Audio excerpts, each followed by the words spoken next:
यीशु मसीह के मधुर नाम में आप सभी का स्वागत है। I welcome you in the name of Jesus. और आज हम लोग अपने नहम्याह की किताब का जो लास्ट पोर्शन है, चैप्टर 13 का जो आखिरी भाग है, दूसरा भाग है, उसको हम लेंगे और नेक्स्ट संडे हम लोग इसको कंक्लूड करके नहम्याह की किताब को ख़त्म करेंगे and then we will start a new series on Christmas. तो खुशी भी हो रही है कि हमने एक जो सीरीज़ शुरू करी थी, आज उसके हम अंतिम भाग को देखेंगे और नेक्स्ट संडे हम लोग कंक्लूजन देखेंगे ओवरऑल कि हम लोग नहम्याह के जीवन से क्या सीख सकते हैं, how we can apply in today's life. So I am happy to see your responses. आप जो अपने प्रत्युत्तर देते हैं यूट्यूब के ऊपर या पर्सनली जब आपके फ़ोन आते हैं या मैसेजेस आते हैं या व्हाट्सएप पे जो मैसेजेस आते हैं, वो हमें एनकरेज करते हैं। साथ ही साथ हम आपका धन्यवाद देते हैं हमारी टीम के लिए, आप लगातार प्रार्थना कर रहे हैं। धन्यवाद देते हैं। स्पेशली आप सागर को याद रख सकते हैं, जो हमारे टेक्नीशियन है, जो हमारा कैमरामैन है, जिसका नाम एंड में आता भी है, क्योंकि सागर का एक बहुत बड़ा कंट्रीब्यूशन होता है ये सारे सर्मन को रिकॉर्ड करने में, एडिटिंग करने में। So he gives a quality time, a good time, because my job is just to preach and just share the gospel, share the sermon, but he does the main work. So continue praying for Sagar and his family and for our ministry. और जैसे कि अब साल के हम लोग almost and में चल रहे हैं, हमारा नवंबर ख़त्म होते दिसंबर शुरू हो जाएगा, तो एक दूसरे के लिए प्रार्थना करते रहें, हमारे लिए प्रार्थना करें कि जनवरी में हम नए नियम से एक सीरीज़ शुरू करना चाह रहे हैं। तो अगर आपने अभी तक हमारे चैनल को सब्सक्राइब नहीं करा है, so this is a time you can subscribe so that you can get all the sermons. आपको किसी से वेट करने की ज़रूरत नहीं होगी और सर्मन सीधा आपके पास आ जाएंगे। और लगातार हमारी इस मिनिस्ट्री के लिए आप प्रार्थना करते रहिए। तो आइए हम अपने सर्मन में चलें और हम लोग प्रार्थना करेंगे ताकि हम सर्मन में आगे बढ़ सकें। धन्यवाद देते हैं प्रभु इस सुंदर समय के लिए, आज के दिन के लिए, आपके अनुग्रह के लिए और आपकी क्षमा के लिए प्रभु जी, जो लगातार हमारे जीवनों में बनी रहती है। क्योंकि प्रभु यदि हमें आपकी क्षमा ना मिले तो प्रभु जी हमारे जीवन में किसी भी तरीके की आशा, किसी भी तरीके की आशीष नहीं आ सकती प्रभु। लेकिन हम धन्यवाद देते हैं कि जब हम यीशु मसीह के नाम से आपके पास आते हैं तो प्रभु आप सिर्फ हमें क्षमा नहीं करते हैं, लेकिन अपने बेटा बेटी होने का अधिकार देते हैं। ये हमारी प्रार्थना है प्रभु कि आज के संदेश से भी आप हमसे बातचीत करें, ताकि हम सब अपने जीवनों को जांच सकें और देखें कि हम लोग जब इज़राइली लोगों के जीवनों को देख रहे हैं तो हम अपने जीवनों को देखें कि हम कहाँ पाए जाते हैं, ताकि प्रभु अगर कमी में पाए जाएं तो उसको पूरी तरीके से ठीक करके हम आपके प्रेम में, आपके भय में, आपके विश्वास में और आपके ज्ञान में बढ़ सकें। यीशु मसीह के नाम से उस प्रार्थना को मांगते हैं, आमीन। तो जैसा कि मैंने आपको बताया कि वी आर फिनिशिंग टुडे, और जब हम चैप्टर 13 को आज ख़त्म करेंगे, we will see Nehemiah, book of Nehemiah chapter 13 and we will see from verses 15 to 31। Nehemiah की किताब उसका 13वां अध्याय और उसको 15वीं आयत से लेकर 31वीं आयत तक हम देखने जा रहे हैं। और अक्सर जब हम लोग इस स्टडी करते हैं, बुक्स को देखते हैं या किसी भी इस तरीके से हम सीरीज़ को देखते हैं, we always expect a happy ending. जब हम कोई मूवी देखते हैं तो हमें अच्छा लगता है जब हैप्पी एंडिंग होती है, कि जहाँ पे हीरो हीरोइन मिल गए हैं और सब कुछ ठीक हो गया है। पुरानी मूवीज़ में अक्सर ये दिखाया जाता था कि in the beginning of the movie सब लोग बिछड़ जाते थे, बट इन द एंड सब लोग मिल जाते थे, हैप्पी एंडिंग होती थी। Everybody wants happy ending. हम अपने जीवन में भी हैप्पी एंडिंग की ही इच्छा रखते हैं कि जब हम यहाँ से जाएं, इस संसार से जाएं, तो एक अच्छी एंडिंग हो। ओल्ड टेस्टमेंट को जब हम पढ़ते हैं तो कई जगहों पर ऐसा लिखा हुआ है कि तब वो अपने पूरी एज में, यानी कि उसने अपने बच्चों के बच्चे देखे और एक अच्छी एज में लोगों की मृत्यु हुई है। We all desire happy ending, but when we see book of Nehemiah, we don't see happy ending. Instead of happy ending, we see some like एक ऐसी घटनाएं घट रही हैं जिसे पता नहीं कि आज हम अपने चर्चेज में उसकी प्रैक्टिस कर सकते हैं कि नहीं कर सकते। But hats off to Nehemiah कि वो हम देखेंगे कि कहीं पे लोगों को कोस रहा है, उनको मार रहा है, कहीं के बाल पकड़ के खींच रहा है। So this is what happening in last portion. तो एक चीज़ हम देखते हैं कि दूसरे चैप्टर से लेकर जब हम 12 चैप्टर की हमने स्टडी करी है, we learn so many things about Nehemiah. We also learn about the people. When Nehemiah came into Jerusalem, तो वहां पर ऐसा लिखा हुआ है कि वहां पे लोगों की दुर्दशा बहुत अच्छी नहीं थी। संसारिक रूप से देखें तो दुर्दशा बहुत अच्छी नहीं है, आत्मिक रूप से देखें, we see from the scriptures they were not in a right relationship with God. But Nehemiah came, He rebuilds the wall of Jerusalem. He brings the Reformation. He brings the new ideas. People started living according to the law of the Lord. हमने 10वें chapter से देखा इस चीज़ को 8वें chapter से कि लोग जो हैं व्यवस्था को सुन के उसके अनुसार जीवन जी रहे हैं। In chapter 10 we saw they made 3 covenants. 3 उन्होंने वाचाएं अपने आप से बनाई परमेश्वर के प्रति, और वो 3 वाचाएं क्या थी, जल्दी से आप बता दीजिए। और जब मैं आपसे सवाल पूछ रहा हूँ तो मैं आपको एक इन्फॉर्मेशन और देना चाहता हूँ कि नेक्स्ट संडे जब हमारा लास्ट सरमन होगा तो उसी सरमन में we will try to give you a quiz. Nehemiah की किताब से क्विज़ है। हमारे चर्च के लोग जो हैं उनको तो मैं हार्ड कॉपी दूंगा ताकि वो उस क्विज़ को करें। उसमें 20 सवाल होंगे लगभग। तो देखेंगे कि हम लोगों ने कितना सीखा है कितना नहीं।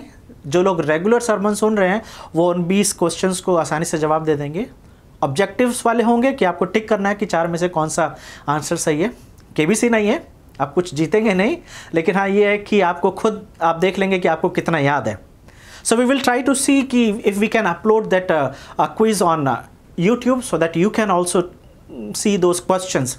तो तैयारी कीजिए इस चीज़ की। अगर आपने अभी तक कोई ऐसा सरमन है जो नहीं सुना है, so this week you have time। या अगले हफ्ते के बीच में आपके पास 10-12 दिन है, आप मेरे सारे सरमन सुन सकते हैं ताकि आप क्विज के लिए तैयार रहें। God willing we can give award also for that. So anyway, in chapter 10 we saw that they made 3 covenants। 3 वाचाएं उन्होंने प्रभु के लिए बनाए अपने जीवन से। पहली वाचा ये थी कि वो ये बोल रहे हैं कि हम सबत के दिन का आदर करेंगे और जैसा व्यवस्था में बताया गया सबत के दिन को पवित्र मानेंगे। We will not violate Sabbath. दूसरा उन्होंने ये वाचा बांधी कि वो अपने बच्चों की शादी गैर यहूदियों में नहीं करेंगे। They will not take their daughters, they will not give even their daughters to outside the Jewish circle, यानी कि अन्य जातियों में वो अपने बच्चों की शादी नहीं करेंगे। तीसरा उन्होंने कवेनेंट ये था, वाचा ये अपने आप से बनाई थी कि they will take care the business of the temple, यानी कि परमेश्वर के भवन की जो भी सेवाएं हैं जिसमें कंट्रीब्यूशन की रिक्वायरमेंट रहती है, जिसमें हर तरीके का सपोर्ट की रिक्वायरमेंट रहती है, चाहे वो टाइथ हो 10वांश देने का हो, चाहे वो अपने अनाज का एक हिस्सा देना हो, या अपने जानवरों का हिस्सा देना हो, या लकड़ी काट के देना हो, या कुछ भी देना हो, they will not neglect the services of the temple. तो एक चीज हम देख रहे हैं in the leadership of Nehemiah, people are living a good life. जो कुछ पढ़ा जाता है जब उसे सुनते हैं they immediately follow that. Last Sunday हम लोग जब देख रहे थे कि जब उनके सामने ये पढ़ा गया they should separate themselves from the Moabites and अमोनाइट्स।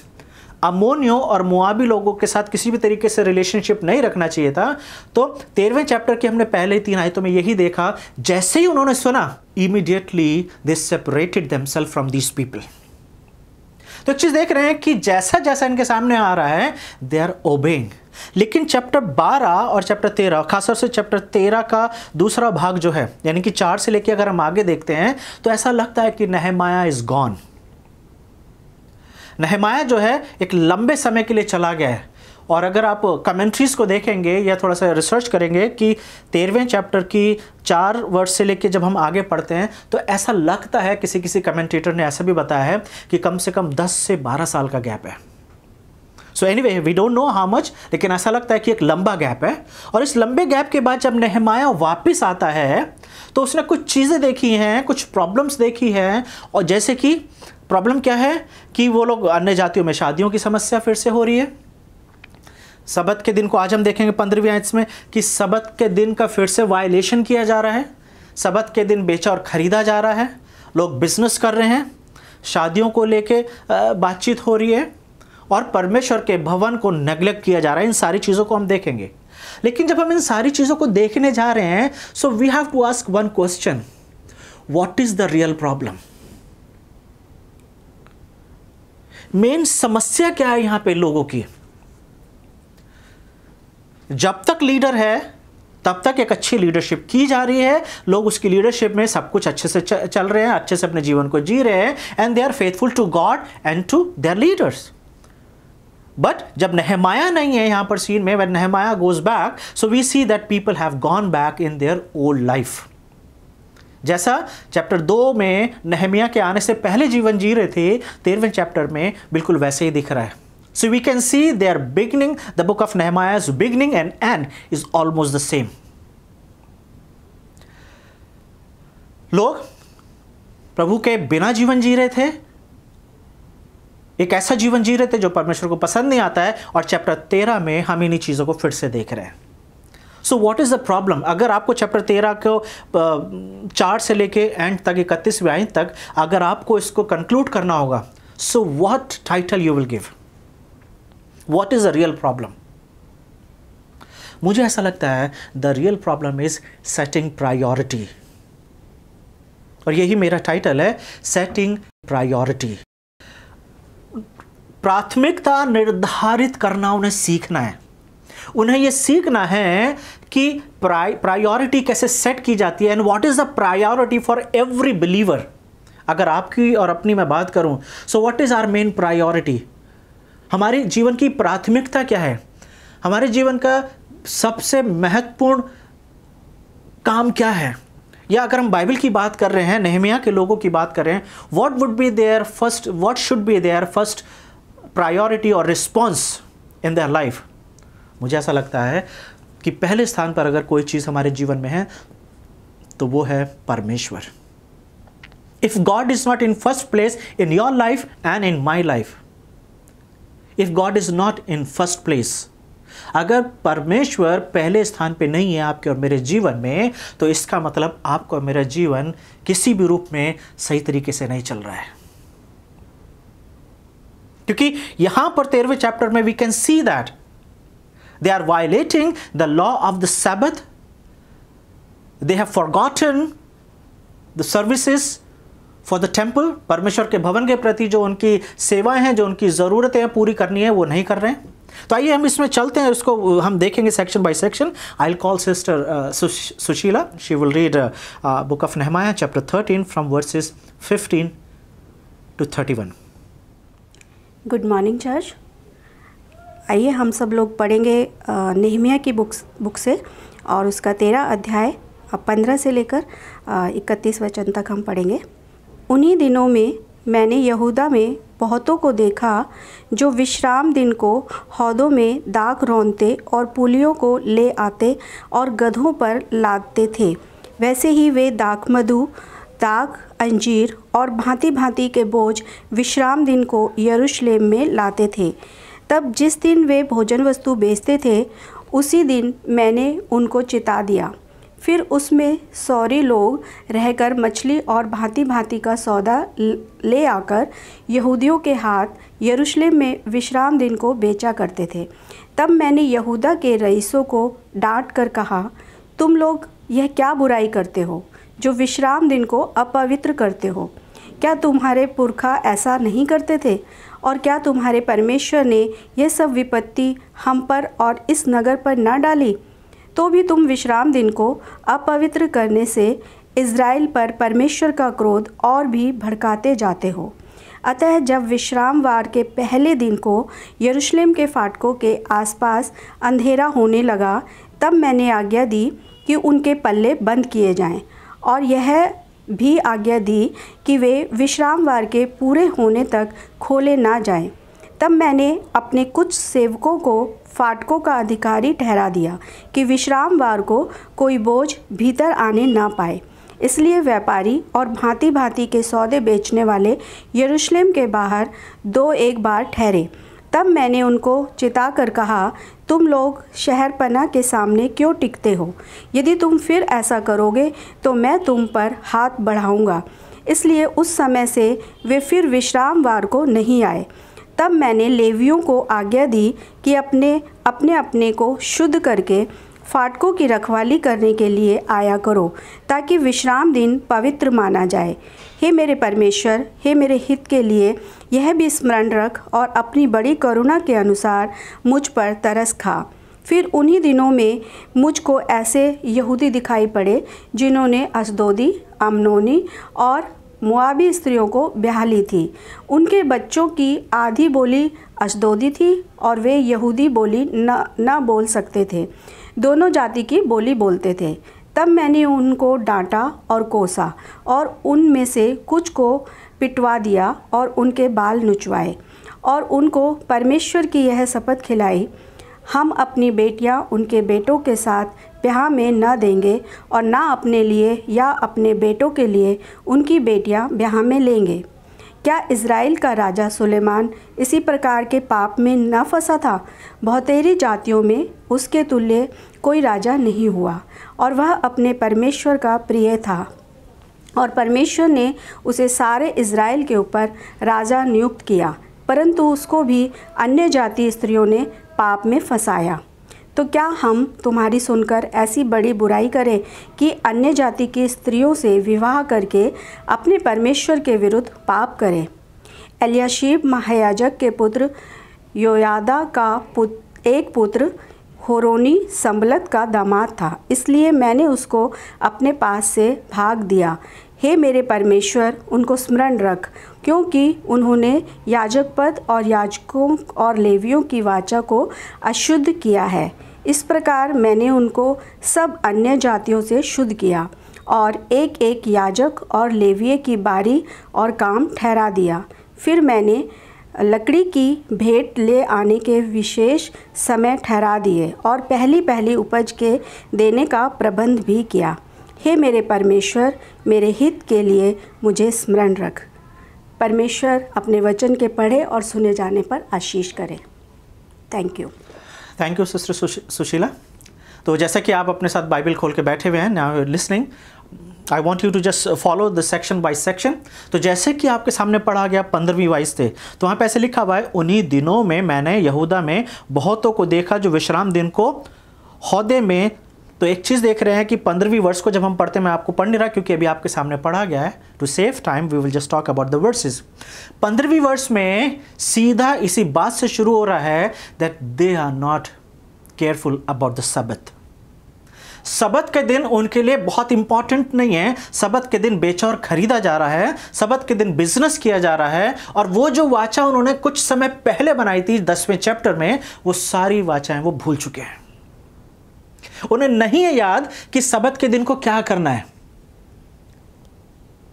और जैसे कि यहां पर जैसे पॉल बोलता है दैट हु कैन सेपरेट अस, मैंने यहाँ पे लिखा हुआ है कि रोमियो 8:35 में लिखा हुआ है, who will separate us from the love of Christ? Will hardship और डिस्ट्रेस और परसिक्यूशन और फेमिन और नेकेडनेस और पेरिल और सोड? कौन हमको मसीह के प्रेम से अलग करेगा?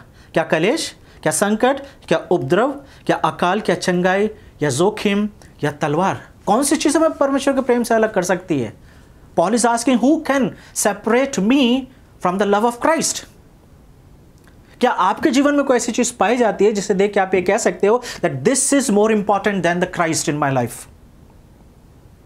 Because when we see the life of these people, जब हम यहूदी लोगों के इस वाले भाग को देख रहे हैं, तो we can think that they have something more important than God. They should, उन्हें जो है पूरी तरीके से सबत के दिन को जो रिस्पेक्ट देना है, why they should rest on Sabbath? Why? Sabbath is more important or God is more important? क्या चीज ज्यादा इंपॉर्टेंट है? सबत का दिन इंपॉर्टेंट है या परमेश्वर इंपॉर्टेंट है? So what Nehemiah is expecting, what God is saying, why God said that keep the Sabbath holy, consecrate yourself, अपने आप को अलग करो सारी चीजों से, पवित्र करो, और याद रखो कि तुम्हारा कल सबत का दिन है। And as God rested, you also rest. So why these people were expected to take care of the Sabbath? क्यों जरूरी है सबत का दिन? क्यों काम नहीं करना जरूरी है? जिस तरीके से यूहन्ना की किताब में लिखा हुआ है कि मेरा आनंद पूरा करो। यीशु मसीह बोल रहे हैं अब चेलों से कि मेरा आनंद पूरा करो। How we can please God? How we can serve God better? कैसे हम परमेश्वर की आराधना अच्छी कर सकते हैं? और जब हम इस तरीके की वर्सेस को देखते हैं तो एक चीज़ समझ में आती है कि परमेश्वर की आराधना अच्छी तभी होती है जब हम परमेश्वर की बताई हुई बातों को करते हैं। God's covenants, God's promises, God's law, परमेश्वर की जो व्यवस्था है वो इंपॉर्टेंट है, परमेश्वर की आज्ञा जो है वो इंपॉर्टेंट है। और जब कोई भी व्यक्ति परमेश्वर की आज्ञा को पूरी करता है तो वो उसकी एक वर्शिप मानी जाती है। How you and I can prove that we are faithful to God? कैसे हम इस बात को बताएंगे कि हम परमेश्वर के प्रति वफादार हैं, ईमानदार हैं? How somebody can show the faithfulness to anybody? कैसे हम साबित करेंगे कि हम विश्वासी हैं या हम पर विश्वास किया जा सकता है? और वो सिंपल सा आंसर ये है कि जो हमें बोला जाता है, जब हम उस चीज़ को करते हैं तो उसके करने के द्वारा हम ये साबित करते हैं that we are faithful, we are committed. और यहां पर we don't see any commitment. और मुझे वो वर्स याद आ रही है जो नीति वचन 29 के 18 में, जहां पर ऐसा लिखा हुआ है, जहां दर्शन की बात नहीं होती वहां लोग निरंकुश हो जाते हैं, और जो व्यवस्था को मानता है वो धन्य होता है। Where there is no vision, people perish. But he that keepeth the law, happy is he. जहां दर्शन नहीं होते वहां पे लोग नाश हो जाते हैं। और जैसे ही नहमाया यहां पर नहीं है, जब नहमाया नहीं है तो वो शायद दर्शन गायब हो गया है, शायद वो लीडरशिप गायब हो गई है। And when they don't have the leader, they don't want to follow the God. तो इसका मतलब who is more important, God और leader? whom you will give the your vote, leader और टू गॉड? किसको वोट देंगे? जब leader absent है, God is never absent. अगर आप हग्गाई उसका 1 और 13 देखेंगे, book of Haggai and chapter 1 and verse 13, वहां पे हग्गाई का ये मैसेज है इजरायली लोगों के लिए। वो क्या बोल रहा है? I am with you says the Lord. मैं तुम्हारे साथ हूं, परमेश्वर ये बोल रहे हैं लोगों को। If you don't have leader, don't worry, I am with you. If you don't have your leader, don't worry, I am with you. यहां पे नहम्याह नहीं है, लेकिन परमेश्वर तो है। But sometimes people need a leader, ताकि वो उसको देख के फॉलो करें। और जब मैं अगले संडे कंक्लूड करूंगा, then we will talk about the leaders, the quality of a leader, and we will see overall leadership of Nehemiah. And then as a leader, जो अगर आप लीडर हैं, अगर आप पास्टर हैं या एवेंजलिस्ट हैं, जो भी आप एक लीडरशिप का काम कर रहे हैं, you will get so many things about leadership in next sermon. But anyway, we are talking about these people. They are violating the law. और जब नहमाया यहाँ पर आता है, जब उसे वो देख रहा है तो वो उसे गुस्सा आ रहा है। 16वीं वर्ष में वो देख रहा है, फिर उसमें सोरी लोग रहकर मछली और भांति भांति का सौदा ले आकर। तो यहाँ पर एक देख रहे हैं, the people came from the tyres. एक बहुत दूर एक देश है, एक जगह है, लोग वहां से भी सबत के दिन आते हैं, और सबत के दिन आके वो लोग क्या कर रहे हैं? बिजनेस कर रहे हैं। बिजनेस करना गलत नहीं है। Selling and buying, God is not against. But what is wrong in this? Wrong ये है कि जिस दिन को परमेश्वर उन्हें विश्राम करने के लिए बोल रहे हैं, जिस दिन को विश्राम करने के द्वारा उनका विश्राम जो है परमेश्वर के प्रति एक आराधना मानी जाएगी, they are not giving that time to God. They have not set the priority, they have not put the God in first place. और जब हम अपने जीवन में परमेश्वर को पहले स्थान पर नहीं रखते हैं, तब कोई भी चीज हमारे जीवन में ठीक नहीं होती है। हम लोग जो शर्ट पहनते हैं, I am wearing this shirt, imagine this कि अगर मेरा पहला बटन गलत लगेगा, अगर पहला बटन ऊपर नीचे लग जाएगा, you can examine that my whole shirt would be like this, ऊपर नीचे होगी। It won't be even, it would be uneven. क्यों? क्योंकि पहला बटन गलत लगा हुआ है। If my first step is not correct, if my priority is not right, then definitely my life can not be in order.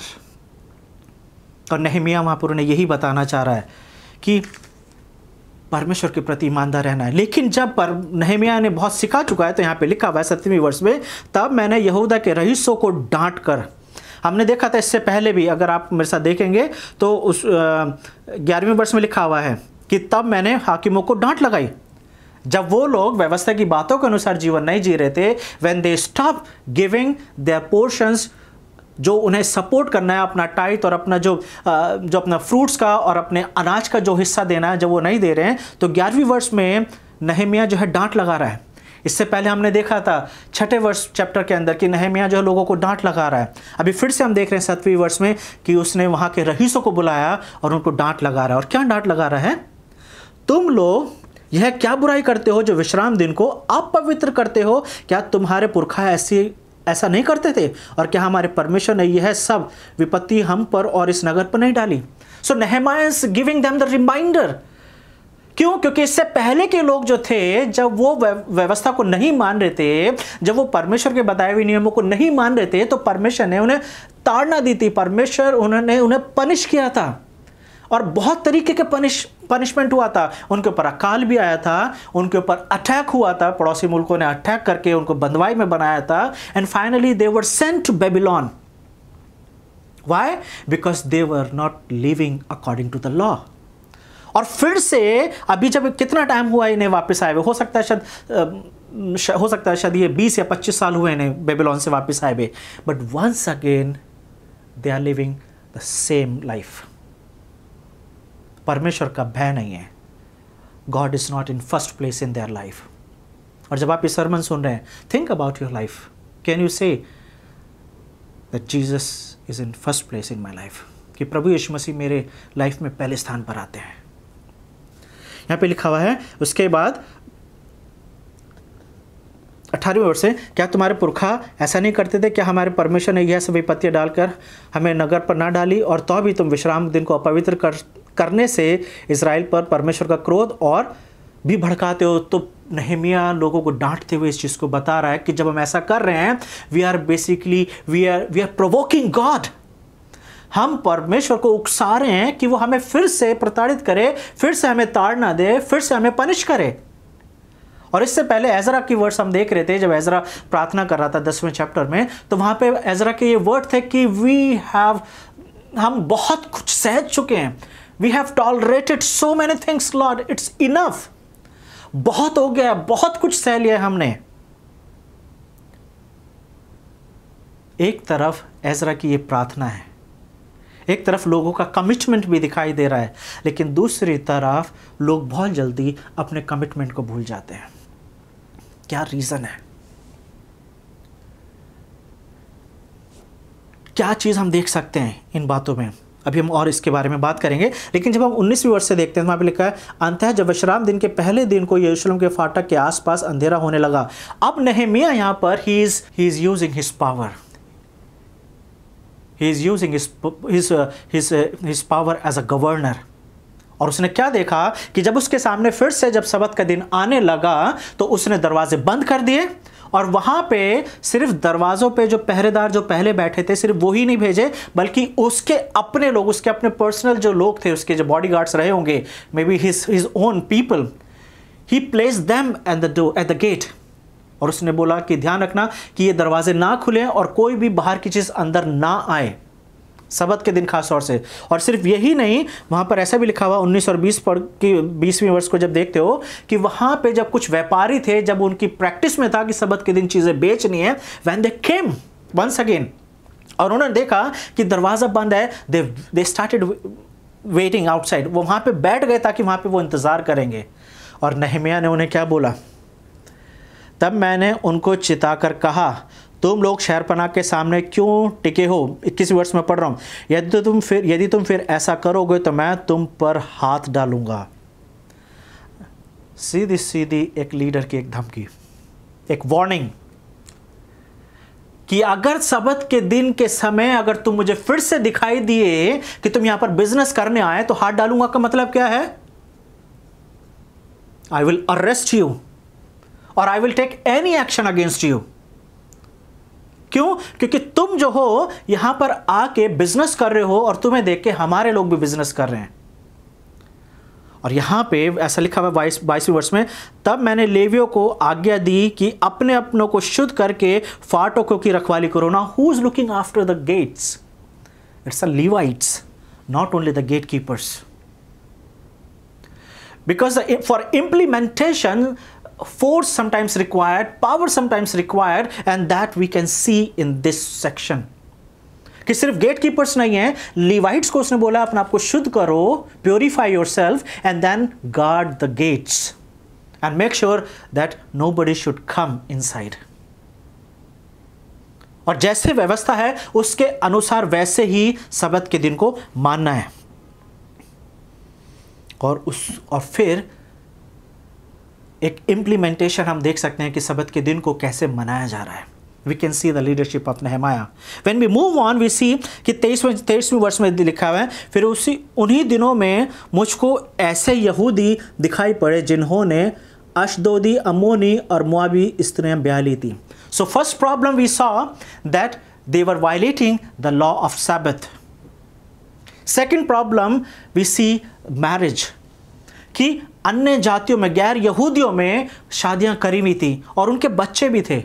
और सिर्फ बच्चे नहीं थे, जबकि ये ऐसे बच्चे थे जो यहूदी भाषा भी नहीं बोलते थे, क्योंकि यहाँ पे ऐसा लिखा हुआ है, और वे यहूदी बोली ना बोल सकते थे, दोनों जातियों की बोली बोलते थे। यहूदी बोली नहीं बोल पाते थे, लेकिन दूसरी जातियाँ जो थी, अम्मोनी, अशदोदी और मोआबी, 3 जातियों के नाम यहाँ पर बताए गए हैं जिनसे यहूदी लोगों ने शादी करी हुई थी।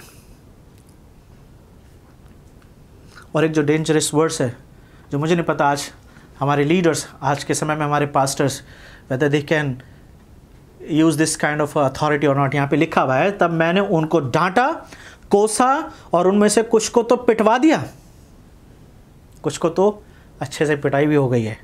और इतना ही लिखा, उस 25वें वर्ष में आगे लिखा है, और उनके बाल नुचवा दिया, यानी कि बाल पकड़ के नेहम्याह ने उनको घसीट दिया। Leadership.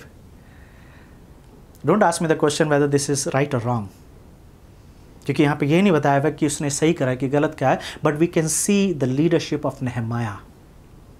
He is so jealous about God that when he saw the people that they are the chosen people. In my last sermon I said that they are the peculiar people.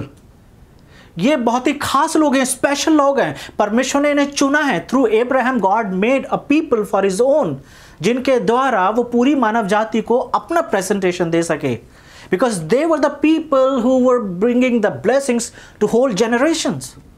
पूरी मानव जाति के लिए blessings का कारण बन रहे हैं। So they were expected to live a different life, they were expected to live a life with the standard of God. और जब परमेश्वर के स्टैंडर्ड की बात की जाती है तो यहाँ पर जो वायदे, जो प्रॉमिसेस, जो आज्ञाएं परमेश्वर ने दी हैं, उन आज्ञाओं को मानना ज़रूरी है। This is the standard of God. और यहाँ पर जब इन लोगों को ये बोला गया था कि अन्य जातियों में शादियाँ नहीं करनी है, keep yourself separate because you are extraordinary people, you can't share your seed with others. परमेश्वर चाहते हैं कि परमेश्वर के चुने हुए लोग वो वैसे ही जिएं ताकि उनके जीवनों के द्वारा दूसरे लोग इस बात को देख सकें that they are special people. Just remember one thing, live a life so that your life could be a blessing for someone.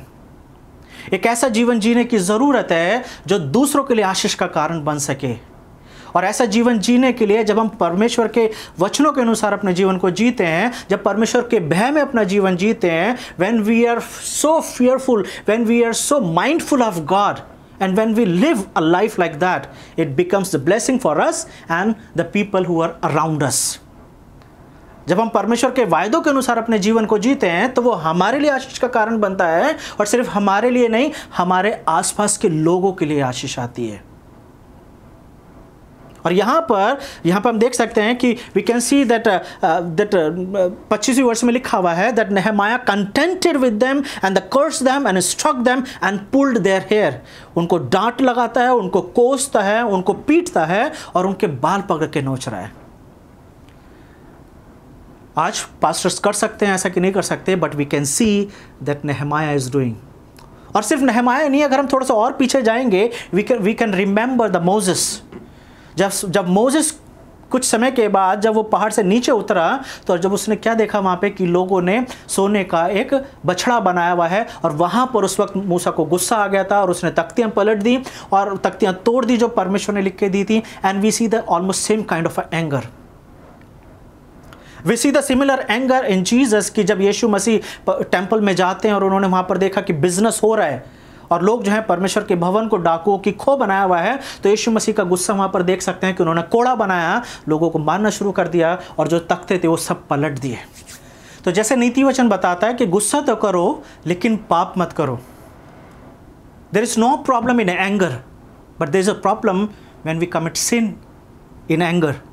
और जैसे नीति वचन की एक आयत भी है कि गुस्सा तो करो पर पाप ना करो। हम देखते हैं कि मूसा की तरफ से कोई ऐसी गलती नहीं हुई थी, कोई ऐसा पाप नहीं हुआ था। यीशु मसीह उस काम को कर रहे हैं, and today we see Nehemiah is doing that thing.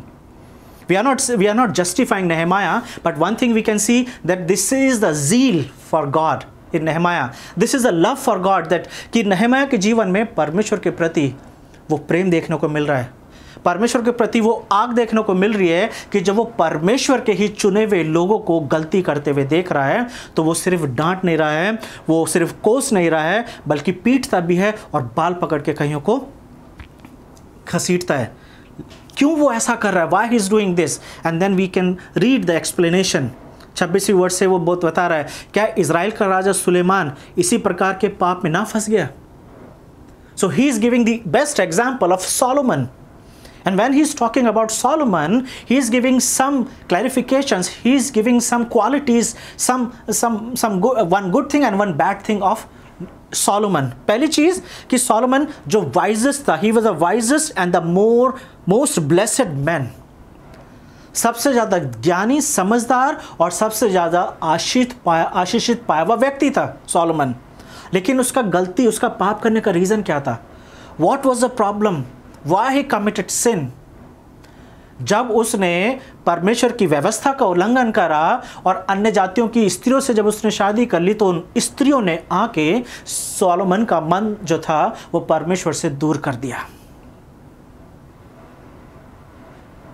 और यहाँ पर जैसे बार बार ये वार्निंग दी जा रही है, और नए नियम में भी पौलुस जो है पहले कुरिन्थियों में उसके 7वें चैप्टर में बोल रहा है, असमान जुए में ना जुते। एक विश्वासी को एक विश्वासी के साथ ही विवाह करना चाहिए। This is a godly way, this is a divine pattern. We are the chosen people, we are the chosen race, as first Peter says. जैसे पहले पत्रस में लिखा हुआ है कि हम परमेश्वर के राजकीय लोग हैं, हम चुने हुए लोग हैं।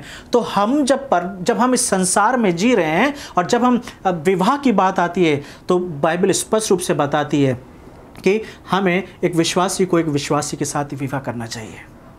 So what Nehemiah is expecting from the people, they are the special people, but these special people somewhere they have not put the priority in their life. वो परमेश्वर की व्यवस्था को भूल गए हैं और वो परमेश्वर की सारी बातों को भूल के और फिर उसी तरीके से एक पाप में जीवन को जी रहे हैं। और यहाँ पे नेहमिया लोगों को ये याद दिला रहा है कि इतना ब्लेसेड इंसान, इतना बुद्धिमान इंसान भी जो था पाप में गिर गया और परमेश्वर से दूर हो गया। क्यों? क्योंकि उसने अपने आप को अन्य जातियों के साथ मेल मिलाप के लिए कर लिया था। और नेहमाया इस बात को जानता है कि इस तरीके की समस्याएं जब आती हैं तो फिर ये पूरे समाज के ऊपर एक पाप लेकर आती है और पूरे समाज में इसकी वजह से बुराई फैलती है। और यहाँ पर एग्जाम्पल दिया हुआ 28वीं वर्ष से, एलियाशिब महायाजक का पुत्र योयादा का एक पुत्र होरोनी संबलत का दामाद था। तो उससे पहले हमने तोबिया को देखा कि तोबिया ने भी एक चीफ प्रीस्ट जो था उसकी बेटी से शादी करी हुई है। अब यहाँ पर हम संबलत की बात कर रहे हैं। आपको पता है ये दो नाम हम रेगुलर देख रहे हैं, Sanballat and Tobiah. So here we can see the Sanballat, he also a son in law of one of the priest.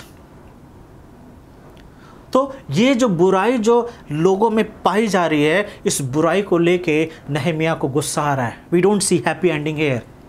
और वो लोगों को सिर्फ मार पीट नहीं रहा है, सिर्फ उनके बाल नहीं खींच रहा है, लेकिन वो प्रार्थना कर रहा है। 29वें वर्ष में लिखा हुआ है, हे मेरे परमेश्वर उनको स्मरण रख।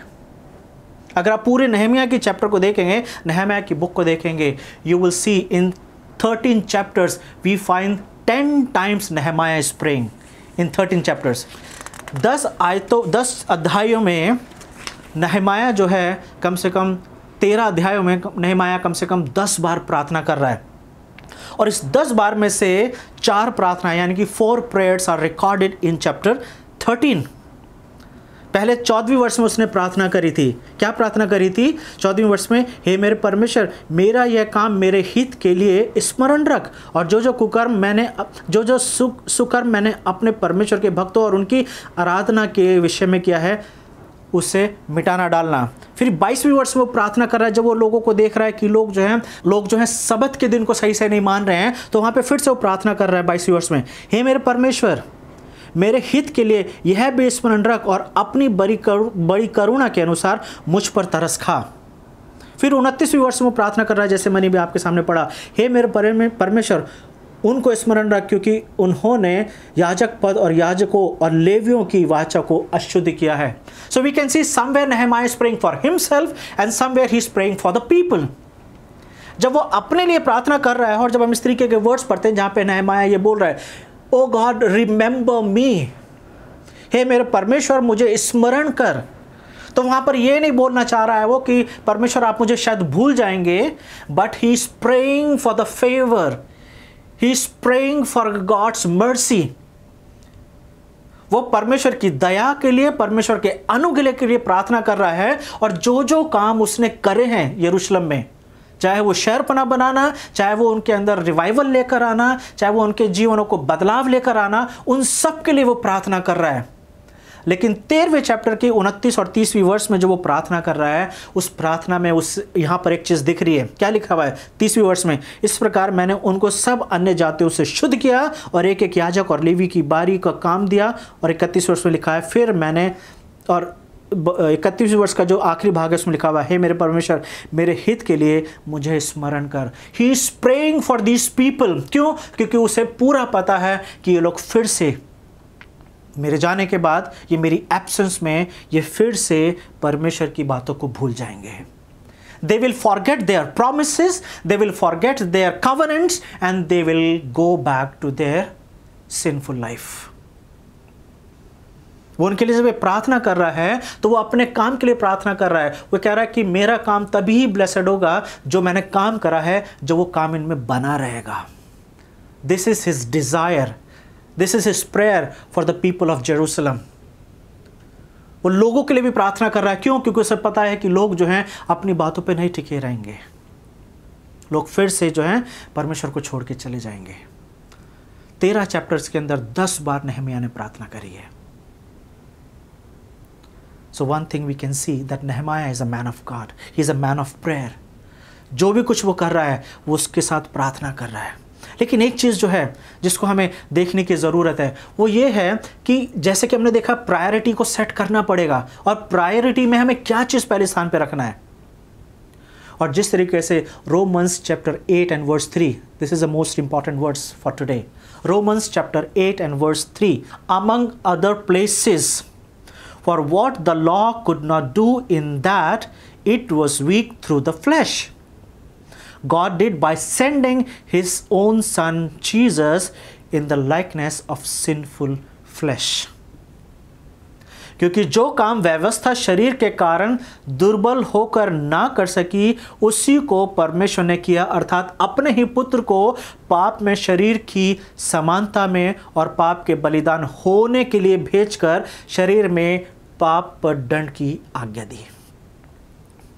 तो क्या यहां पर पौलुस बताना चाह रहा है? कैसे ये अपने जीवन को ठीक रख सकते थे? आज हमारे पास क्या व्यवस्था है? If you read Colossians chapter 2 and 16 and 17, कोलोसियों उसका 2 और उसका 16 और 17, वहां पे लिखा हुआ है कि हे विश्वासियों, हे लोगों, किस कोई भी तुम्हारे ऊपर किसी भी तरीके का इल्जाम ना लगाने पाए।